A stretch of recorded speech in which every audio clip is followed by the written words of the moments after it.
ভারতবর্ষ থাকবে না। যদি ভারতবর্ষ না থাকে তাহলে কোথায় শান্তি, কোথায় সর্বেষাং মঙ্গলাং ভূয়াৎ, কোথায় আপনি পাথর পুজো করবেন, কোথায় আপনি সাপকে দুধ কলা দিয়ে পুজো করবেন? সেই জন্য সর্বাগ্রে প্রয়োজন আমাদের হিন্দুদের একতাবদ্ধ হওয়া।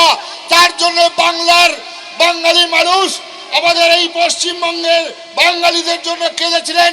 100 বছর আগে আচার্য স্বামী প্রণবানন্দজি মহারাজ বলেছিলেন, মানুষ জপ করে কাঠের মালায়, রুদ্রাক্ষের মালায়, তুলসীর মালায়।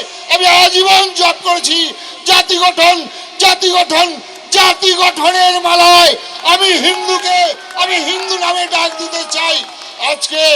আজকে সেই আচার্য স্বামী প্রণবানন্দজি মহারাজ শ্যামাপ্রসাদ মুখার্জিকে বাঙালি হিন্দুর দায়িত্ব দিয়েছিলেন, অভিভাবক রূপে তুলেছিলেন।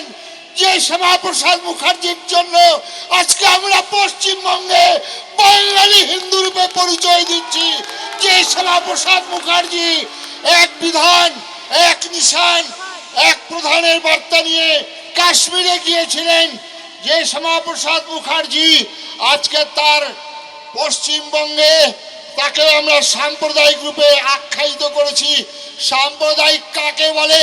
একটা সম্প্রদায়কে সংগঠিত করে অপর সম্প্রদায়ের বিরুদ্ধে লেলিয়ে দেওয়াকে বলা হয় সাম্প্রদায়িক বন্ধু। আজকে আমরা হিন্দুদের আমার সংস্কার, আমার দেবদেবী, আমার ধর্মের কুসংস্কারকে দূরীভূত করে যদি আমি এক করতে যাই, তাহলে আমাকে সাম্প্রদায়িক যদি বলা হয়, আমি 1000 বার সাম্প্রদায়িক হতে রাজি আছি, আমি 1000 বার মাথা দিতে রাজি আছি। আজকে সেই জন্য ওই চিন্ময় কৃষ্ণদাস মহাপ্রভুকে, যিনি বাংলার বুকে বাঙালিদের আজকে বাংলাদেশে সমস্ত জাত পাত ভুলে গিয়ে সমস্ত সাধু সন্ন্যাসী মঠ মন্দিরকে একত্রিত করে কমন প্ল্যাটফর্মে এনেছেন, তার উদ্দেশ্যে প্রণাম। আর সেই উদ্দেশ্যে জানিয়ে দিই, চিন্ময় দাস প্রভুকে, কৃষ্ণদাস প্রভুকে, আমরা তোমার পাশে আছি। যতদিন মুক্তি না হবে আমরা একের পর এক আন্দোলন করব।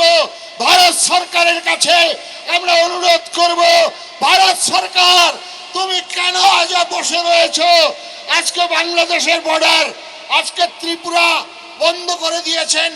আজকে আমাদের পশ্চিমবঙ্গে আমরা যদি আলু আর পেঁয়াজ বন্ধ করে দিই, তাহলে বাংলাদেশের কি দুরবস্থা হবে?